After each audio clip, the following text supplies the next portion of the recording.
오늘의 본문의 말씀에는 사사기적 악순환의 전형적인 패턴이 나오고 있습니다. 11절을 보십시오. 이스라엘 자손이 여호와의 목전에 악을 행하여 바알들을 섬기며 말씀하고 있습니다. 이스라엘 백성들이 하나님 앞에서 악을 행했습니다. 이스라엘 백성들이 하나님께 저지른 죄와 악은 어떤 것이었습니까? 그들이 하나님을 버리고 이방신들을 섬겼다라고 하는 것이죠. 12절 말씀 보시면 그들이 자신들을 애굽에서 인도하여 내신 여호와 하나님을 버리고 그 주변에 사는 백성들의 신들을 따라서 그것들을 섬겼다 말씀하고 있습니다. 13절도 이렇게 말씀하지요. 곧 그들이 여호와를 버리고 바알과 아스다롯을 섬겼으므로 말씀하고 있습니다. 대표적으로 그들이 섬겼던 신들은 바알과 아스다롯이었습니다.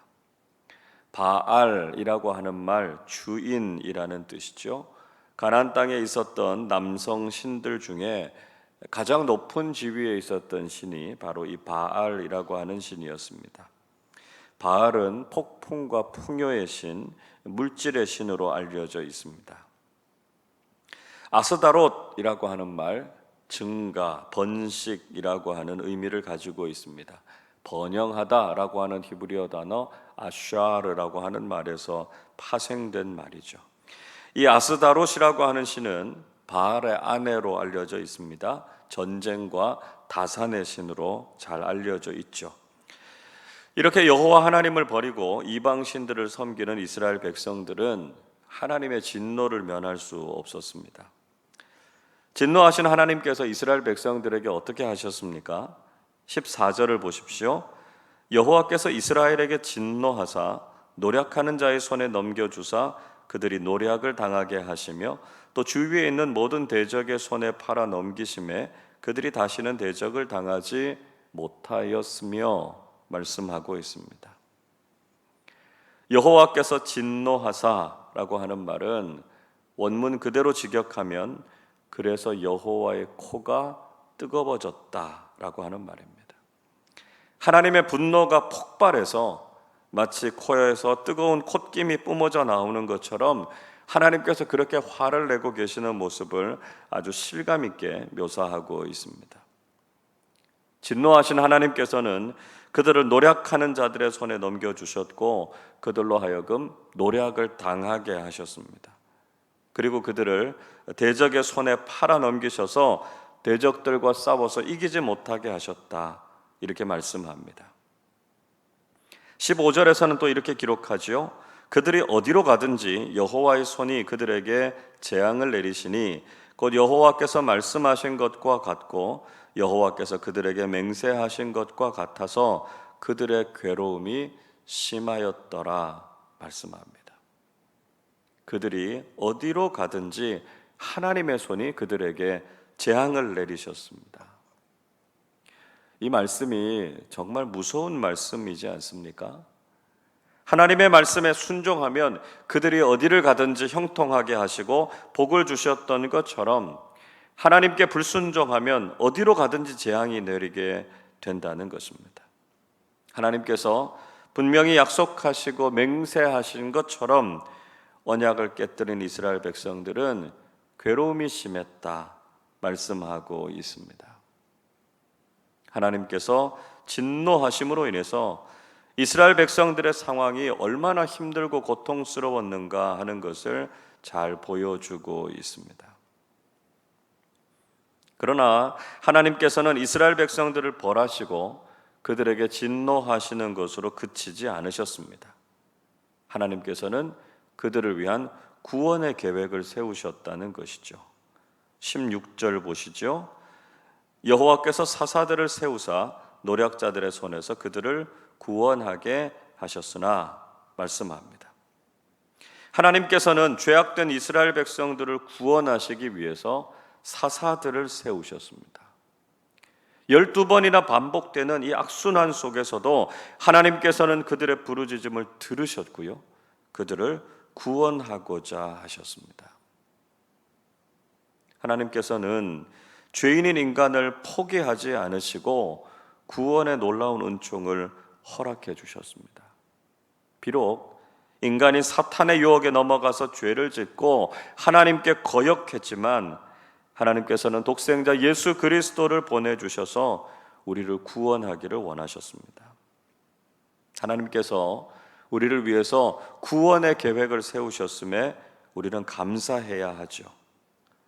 우리는 자신의 노력이나 의지로는 도저히 구원을 받을 수 없는 존재였습니다.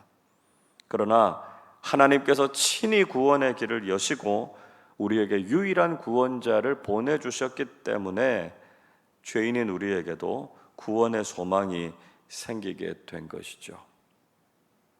오늘 이 새벽에도 구원의 은총을 베풀어 주신 하나님께 감사하면서 기도하실 수 있기를 바랍니다.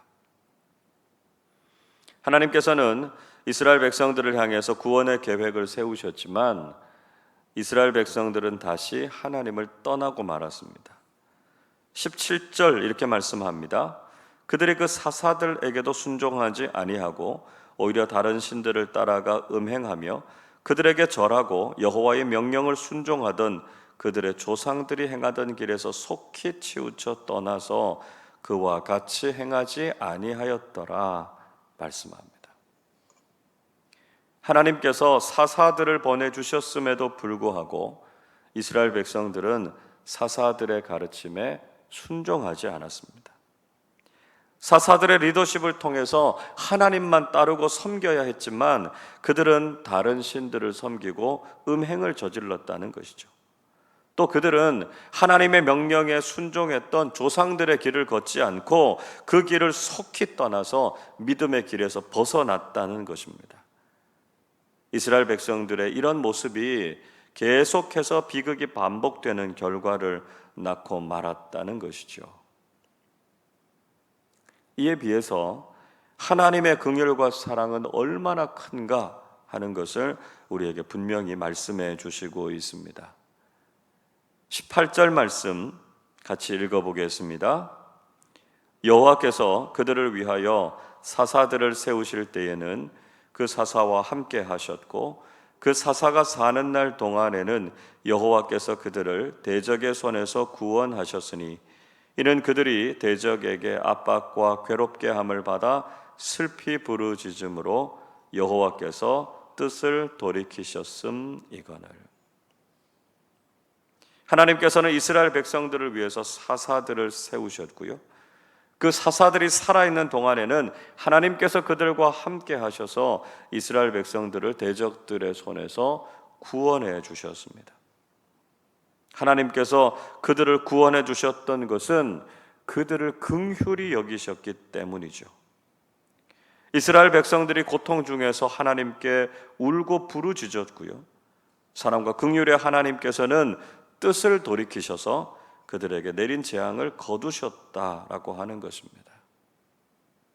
하나님께서 구원자를 보내주신 것은 그들이 의롭거나 잘했기 때문이 아니라 이스라엘 백성들의 눈물을 참아보지 못하시는 하나님의 긍휼 때문이었다는 것이죠. 지금도 하나님께서는 우리를 불쌍히 여기시는 분이십니다.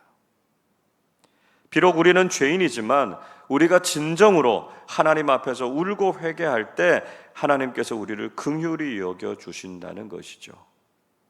오늘도 우리를 사랑하시고 불쌍히 여기시는 하나님의 긍휼을 기대하면서 우리의 마음을 내어놓고 울며 회개하며 하나님 앞에 기도하실 수 있기를 바랍니다. 그러나 이스라엘 백성들의 회개도 잠깐일 뿐이었다는 것이죠. 19절 보시면 사사들이 죽은 후에 이스라엘 백성들은 이전보다 더 타락했다 말씀하고 있습니다.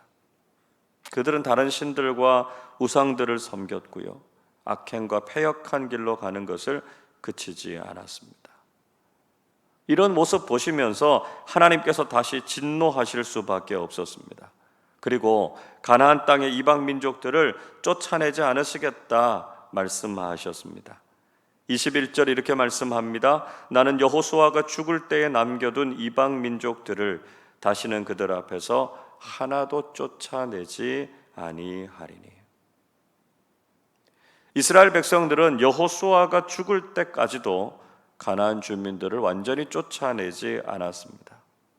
하나님께서도 그들을 그대로 내버려 두시겠다 이렇게 말씀하셨습니다. 자, 그 이유가 무엇이었습니까? 22절 말씀 같이 읽어보겠습니다. 이는 이스라엘이 그들의 조상들이 지킨 것 같이 나 여호와의 도를 지켜 행하나 아니하나 그들을 시험하려 함이라 하시니라.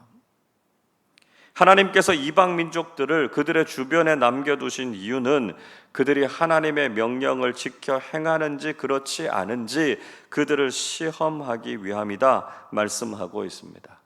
시험하다라고 하는 히브리어 단어 나사라고 하는 말은 유혹하다라는 뜻이 아닙니다. 하나님께서는 당신의 백성들을 미혹해서 그들을 멸망시키시는 분이 아니시라는 것이죠. 마치 이것은 에덴 동산에 선악을 알게 하는 나무를 두시고 아담과 하와가 하나님을 창조주로 인정하는가 그렇지 않은가 테스트를 하신 것과 같은 것입니다. 하나님께서는 가나안 주민들을 그대로 두셔서 이스라엘 백성들의 믿음을 테스트하려고 하셨던 것이죠. 여러분, 우리 주변에도 우리를 괴롭히고 힘들게 하는 사람들이 있습니다. 하나님께서 그들을 사라지게 하지 않으시고 그들을 그대로 두시는 이유는 우리가 하나님의 말씀대로 지키고 행하는지를 시험하시기 위함입니다. 우리가 악한 사람들이 살아가는 세상 속에서도 하나님만을 신뢰하고 하나님의 말씀대로 순종하면서 살아가는지를 보시는 것이죠. 이스라엘 백성들처럼 잠깐 회개했다가 다시 돌이켜서 죄악에 빠질 것이 아니라 하나님의 긍휼하심을 구하고 하나님의 도우심만을 구하면서 살아가기를 하나님께서 원하신다는 것입니다. 악한 세상 속에서도 믿음을 타협하지 않고 오직 하나님 한 분만을 섬기고 모시는 온전한 믿음 가지고 살아가실 수 있기를 바랍니다. 하나님께서 우리의 믿음 위에 복을 주시고 오늘도 구원과 형통의 은혜를 허락해 주실 줄로 믿습니다. 기도하겠습니다. 사랑과 긍휼이 풍성하신 아버지 하나님, 늘 하나님 앞에서 신실하지 못한 저희들이지만 구원과 회복의 은혜를 허락해 주셔서 감사드립니다. 이스라엘 백성들처럼 사사기적 악순환에 빠지지 않게 하시고 예수 그리스도를 통해서 그 악순환의 고리를 끊고 하나님의 자녀들에게 주시는 풍성한 은혜와 복을 누리며 살게 하여 주옵소서. 하나님께서 보시기에 악한 것이 있다면 진심으로 회개하게 하시고 다시는 그 죄에 빠지지 않도록 성령님께서 저희들을 지켜 주시옵소서. 우리 주변에 우리를 괴롭히고 힘들게 하는 사람들이 많이 있지만 믿음을 저버리지 않고 하나님의 도우심만을 구하면서 살게 하여 주옵소서. 그래서 믿음의 테스트를 잘 통과하고 하나님께서 주시는 기쁨과 형통의 삶을 살게 하여 주옵소서. 감사드리며 우리 주님 예수 그리스도의 이름으로 기도하옵나이다. 아멘.